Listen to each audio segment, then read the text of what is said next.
you something about myself. I know this is not about me, but just this moment here is hitting me so deep. I can't help but tell you that not only is this Kenny's backyard, my name is Joe Washington, this is also Joe Washington's backyard. When I was a 6-year-old nappy-head colored boy, I lived right there. And this was my backyard. This is where we all congregated. I had a lot of beautiful days growing up. I loved my childhood. And looking out there at each and every one of you kind of bring back the memory of the kind of love that was reflected on me when I was that age. And I want to say I really appreciate all of you being here. Thank you so much. And moving on, what I want to share with you about Akwasi is his commitment to the community. I know him for 40 years. We started out working at the Texas Employment Commission.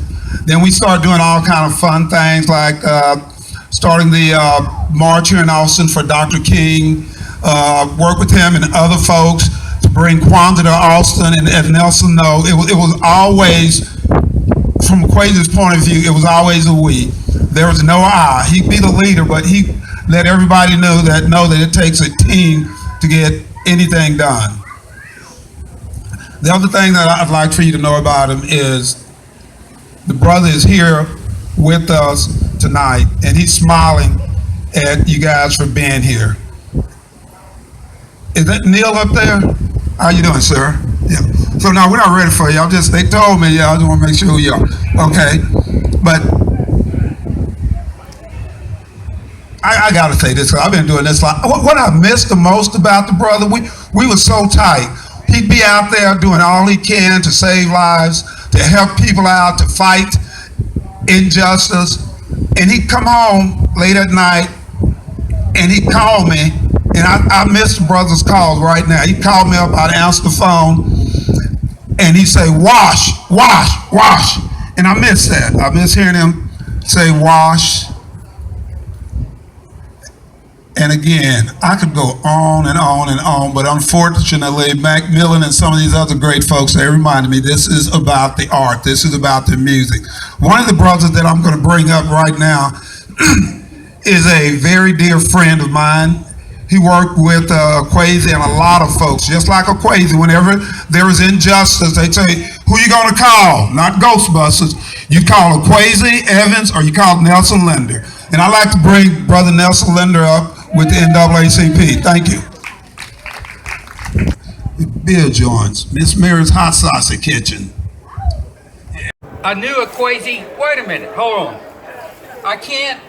I got to stop there. I can't bring myself to think of Akwasi in the past tense. I've known Akwasi for about 35 years. We were very good friends, and he was a real friend. He was someone you could call on as a friend. I did the same thing that Susana Almanza did many times, often, many times, when I just wasn't sure what was the correct analysis of some political issue or social issue or human rights issue. I would call Akwasi. And he always was generous with his time. I knew not to call him on Wednesdays because Wednesdays were production day. And he always said, don't call on Wednesday, that's production day. But I would call him any hour of day or night. I would call him and he would talk. And we would analyze the issue together and come to a consensus, because that's the kind of friend he was. Always generous with his time with his friends.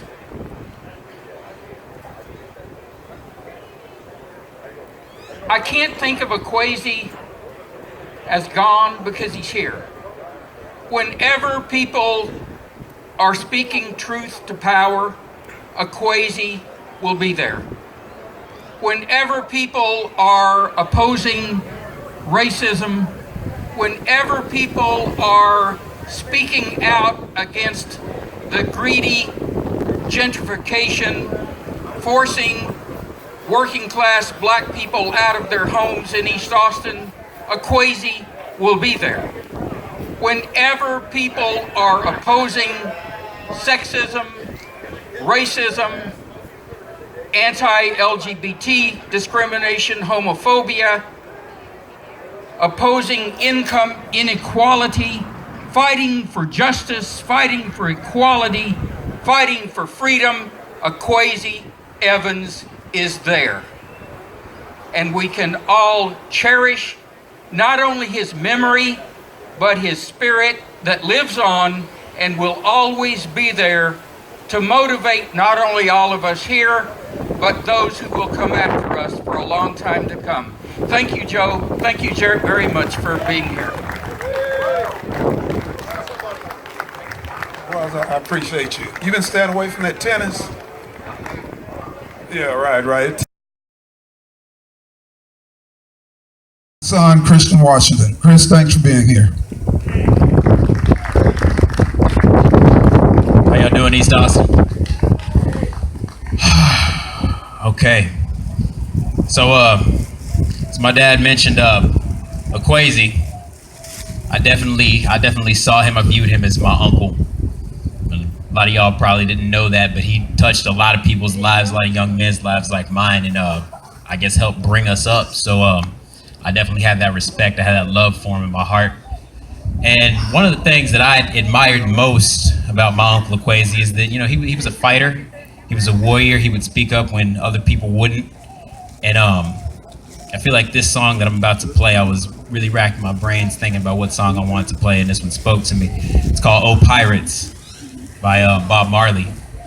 Before I sing that song, one of the ways I want to talk about how he spoke to me at a time in my life where I was really going through a difficult time was I was probably about 14, 15 years old, and my pops and I, we getting into arguments and stuff, because teenagers can be rebellious.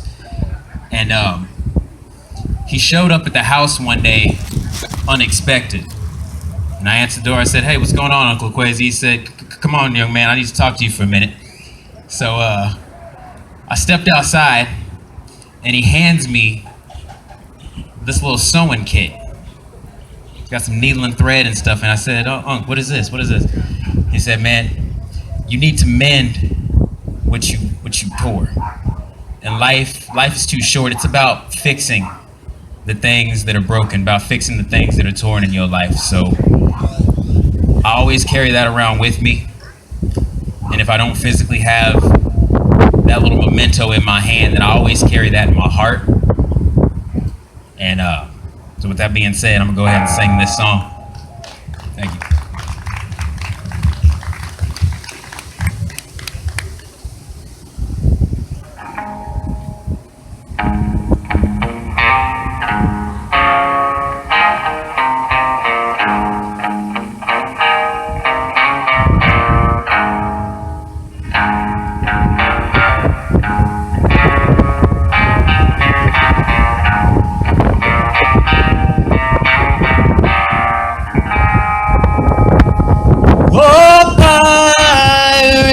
There I buy, sold I to the merchant ships. Minutes after there's a guy from the bottomless pits. My hands were made strong by the hand of the Almighty. We fall with this generation triumphantly. So won't you help me sing this song of freedom? Is all I've ever heard. Redemption song. Emancipate yourself from mental slavery. Only yourself can free your mind. Have no fear for atomic energy, for none of them can stop the tide. Well, how long must they kill our prophets while we stand aside and look. Some say it's just a part of it. We've got to fulfill the book. So won't you help me sing this song of freedom? Is all I've ever heard. Redemption song.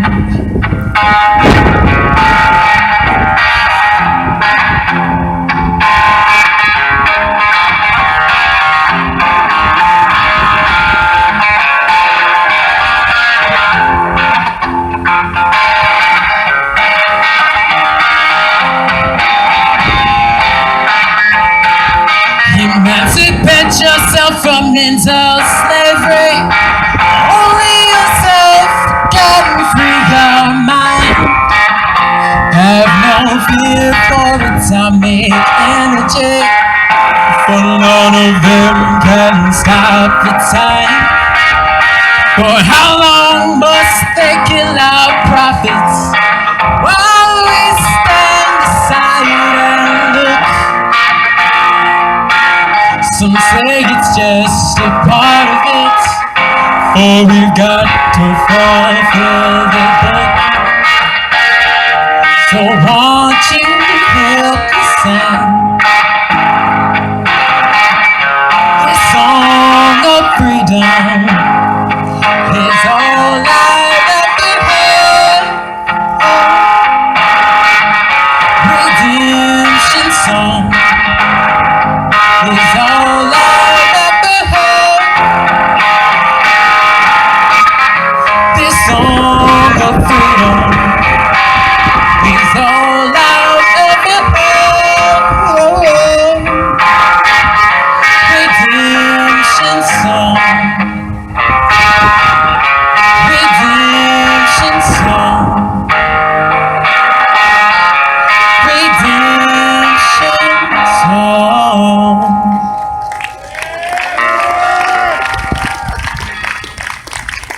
Prideful way that, you know, constitute ego. I'm just saying I love my daddy and I'm proud of him, and I'm glad that the city loves him on the level that they do.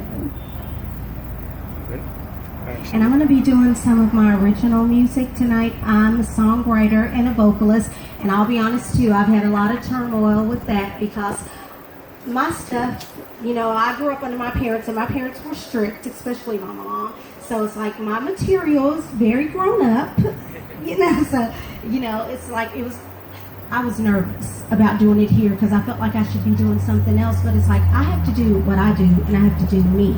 And I'm going to be releasing my CD in the end of July, creator willing, of course, and it's called I Am Me, because that's all I can be. So this is my first song, What More Can I Do For You?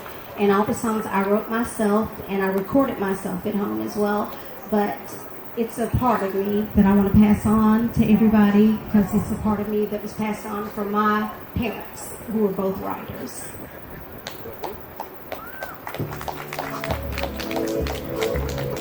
What more can I do?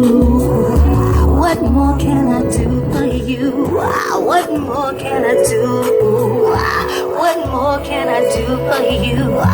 What more can I do? What more can I do for you? What more can I? You had the nerve to come greet me like everything was fine. Seems like less than 24 hours ago, you was messing with my mind, trying to freak me. Wanna hit it from behind, pulling on my weave and telling me how I always look so damn fine. But I'm not gonna be your boo no more. I keep telling myself, push my feelings out the door till I have nothing left. I'm not gonna do what you tell me to do. I'm not gonna do what you want me to do. I'm not gonna do what you want me to do. I'm gonna do what I want to on my own, on my own. 'Cause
just anybody. So don't be coming with no secret stuff like pumping hottie, cause that'll get you bounced out real fast, shawty.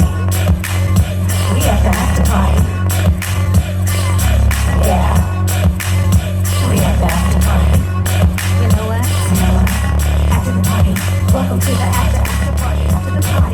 Welcome to the after party. After the party. Welcome to the after party. After that we going home to party with my body. We at the after party.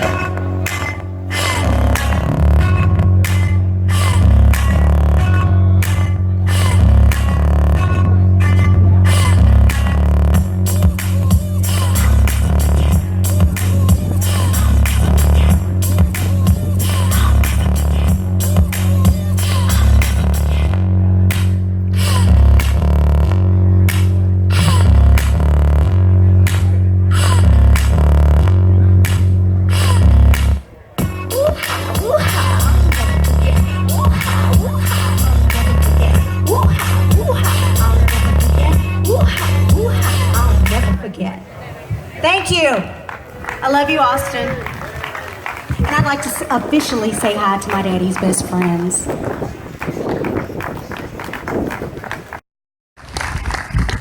Great singer. Hello, I'm Susana Almanza with Poder, and some of our Poder, Janie Rangel is here, my sister Lucy, a lot of the people, you know, we've always been in the struggle. But what I want to say that in the late 1980s, I'd been gone away from Austin for a few years and I came back. And on that Thursday, I was watching the news and I saw Akwasi Evans and he was talking about apartheid and he was challenging the city about its investments. And I thought, wow, I was mesmerized by this guy. Well, little did I know the next day there was a gathering at Elias Mendez's house. And I went there and I saw Akwasi Evans in person. And I thought, my God, there's a shining star here. And I'm getting to meet this guy I just saw on TV. From that day on, I had so much respect and admiration and love for Akwasi. I just couldn't believe it that the heavens had brought such a special person in my path. Because for a long time, I too had worked on a newspaper, traveling throughout the state. And I mean, in those old days, you had to rub the letters out and paste them with tape and cut them and all this other stuff. And a little typewriter. It wasn't no computer and having columns do it. It was old style. And so I would go and help out Akwasi and stuff. But I think the most important thing was that Akwasi didn't just write about the issues and the struggle. He actually took action. He was there at city council, he was there at the protest. He didn't separate himself as just being a journalist, he was an activist. And he was always on the radio in Casey, I would listen to him. And I'd say, Crazy, man, when you get going, you don't even stutter. You can't even tell you stutter, I said, and you get up there when you're really serious about stuff, man, you just blow me away that you can say all of these things. And so I had a real good political friend that I could go over and talk to or call. I mean deep discussions on politics and issues. And I could always tell when I kind of said something that kind of bothered Akwasi or something, and he'd give me this look. He'd give me through his side eyes, and then I said, oh. And then he said, and he wouldn't get mad at me. He said, well, let's talk about this. Let's see how you arrived at this conclusion. And then I'd start to talk to him and give him my reason here, and he'll go, all right. He didn't say, no, you're wrong. He just said, oh, all right. So he would listen to where I was coming from, and I'd listen to where he was going and what he had to say. That was a deep, deep respect, admiration, and love that I had for Akwasi, because I know whenever there was a burning issue and there was something that was really bothering me, I could go talk to him in person, or I could pick up the phone and I could ask him and I could talk with him. And we'd just have this real deep conversation. That's kind of hard to do, to find people that you can talk to about real political things and not worry that you might say the wrong thing, that somebody's gonna listen and they're gonna help you understand and analyze the issue. So if you do get it wrong, you can turn around and do it right. And that's how Akwasi was. And then he'd say, well, Susanna, another way you can help is write the stories. What's happening out there, write it. And then I said, really? He said, yeah, go ahead and write them, and I'll put them in. Don't worry about it. And that's what we did. At Poder, when we had issues, we sent him into Akwasi, and I knew that Akwasi was going to make sure that that story got out, that he told the story of the news. And that was the greatest thing, is because it's true, we lost a great warrior. I lost a great friend. I lost someone I really loved and cared for. And I tell you, I cried for days because I didn't get to tell Akwasi goodbye. I didn't get to, I hadn't talked to him for a while. And I felt like, wow, Akwasi, I know you're up there listening. You're giving me that view. But I just want to tell you, I'm still listening to you. I miss you very much. And I hope that there's other people that step in the shoes and start right. Because that's what Akwasi was. He talked about all kinds of issues, not just black issues, brown issues, white issues. He talked about all types of issues, and I loved his editorials. Man, sometimes he would hit real hard. I said, Akwasi, man, they're gonna come after you. And he laughed. He'd get a real laugh out of it. He's like, yeah. And I said, man, you're really hitting, really, you really are. And he was thrilled when I told him that he was really touching somebody's nerve by saying what he had to say. But the truth was in him. That was one thing about Akwasi. He was going to write the truth. He was going to tell it like it really was, and he knew about the issues. And so I just want to say that we really miss and love Akwasi. We'll always have him. I know I'll always have him in my heart because he has a very special place with me. And so I just want to all his friends, all his allies, all the people that came in the path with Akwasi, not to forget him, because that's how we honor our people, right? As long as we say his name, we keep his picture, we put him on the altar, then he's never forgotten. We never can forget Akwasi, and that's very important. Let's always remember Akwasi. Thank you.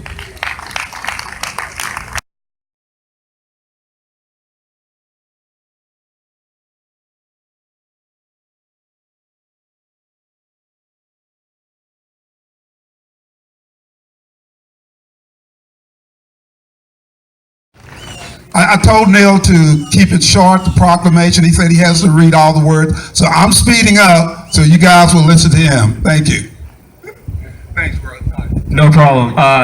Good evening, everyone. My name is Neil Whetstone. I am a policy aide for Councilmember Natasha Harper Madison for District 1, which is this district. Right? Yeah, make some noise for that. Unfortunately, she could not be here, so I will be giving some remarks on her behalf. She is, I'm not gonna fix it, I'm just gonna MC this. She's currently in Colorado on a family vacation. So, don't bother, I guess. But yeah, if you guys don't mind, we prepared some remarks. We know what Akwasi meant to the East Austin community, and we just wanna, be formal and give thanks and sort of set the tone this evening. So, journalism is fundamental and vital to a healthy democracy, and is one of the last safeguards for our community against ignorance, hatred, and white supremacy. Reporters are the tribunes who act as the medium between government and the governed, the elites and the masses, the academics and the under and miseducated. Unfortunately, the 21st century hasn't been so kind to the news industry, and the American news industry has not been so kind to the black people of this country. During Hurricane Katrina media coverage, more emphasis was placed on the purported threats that so-called refugees had on predominantly white, rural, and suburban communities, rather than on the health and well-being of Katrina survivors and the generational discrimination that led to the destruction of their livelihoods. Now, technology has deprived newsrooms across the country of the resources they need to hold the powerful accountable and to educate the masses in a holistic way. And so often, as this happens, when something is bad, it is substantially worse for Black Americans. In his final years, Akwasi Evans felt that pinch.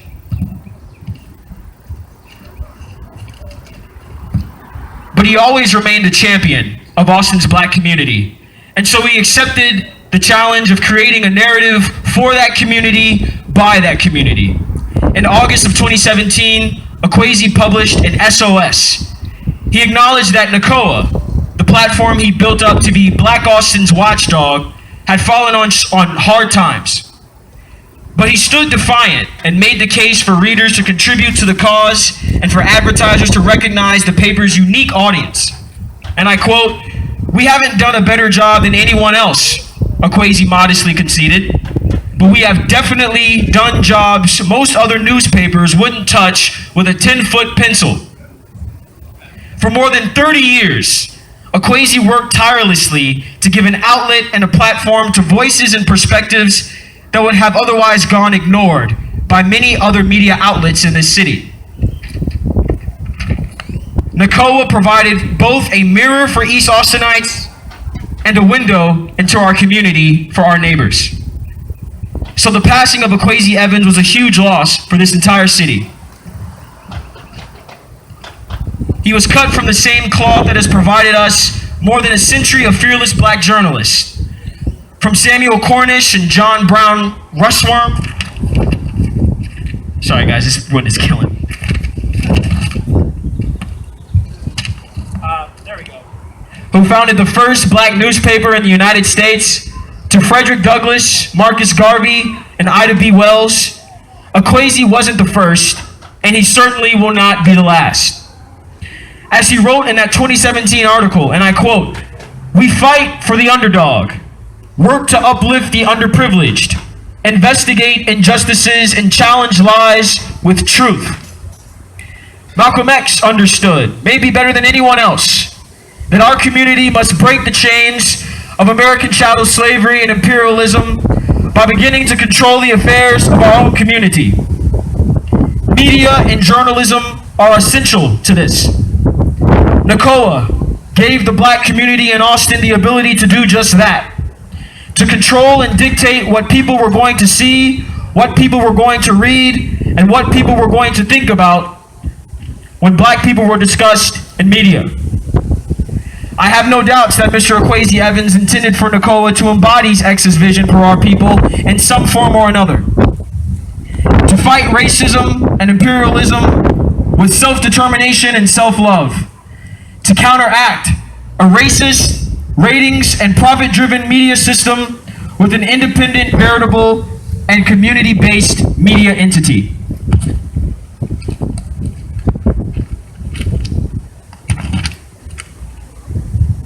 As everything around us, from dreadlocks to housing to blues music, becomes gentrified, we must continue to rectify institutions that empower our community with wisdom, self-determination, and collective awareness that leads to collective action.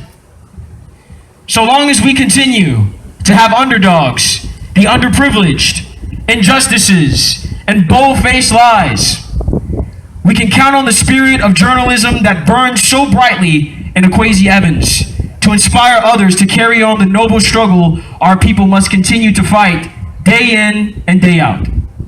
So tonight, let us celebrate how far we have come and honor Akwasi Evans' life by continuing to tell our stories and never ceasing to investigate injustices and fight for the underprivileged, wherever they may be and whoever they may look like. I will leave you with a quote from the late Coretta Scott King, and I quote, "Struggle is a never-ending process. Freedom is never really won. You earn it and you win it in every generation." Thank you.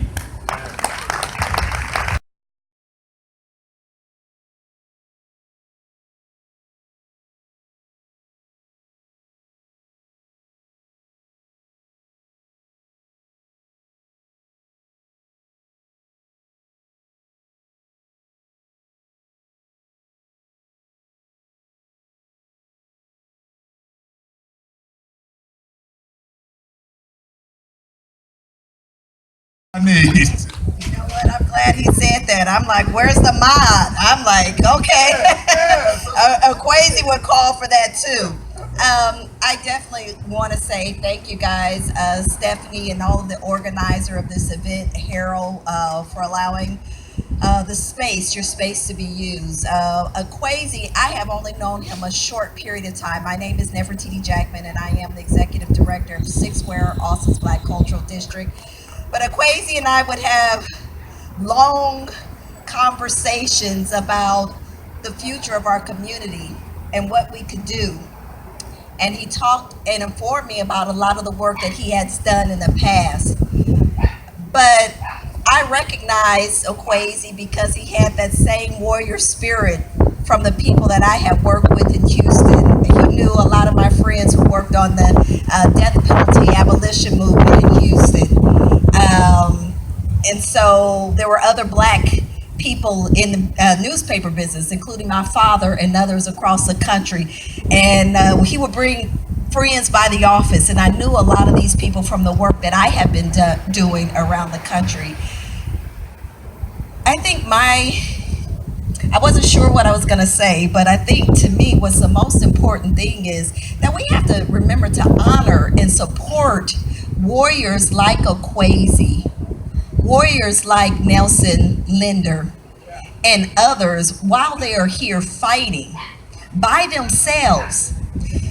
I've seen too many people like Akwasi who continue to fight and struggle for themselves on behalf of the community, and they suffer. And I don't think it should, just because we're fighting for our people, to me, we shouldn't have to sacrifice giving up our health, our own families. And I've seen it over and over again, people who fight for the community, their families are lost because their families are left behind.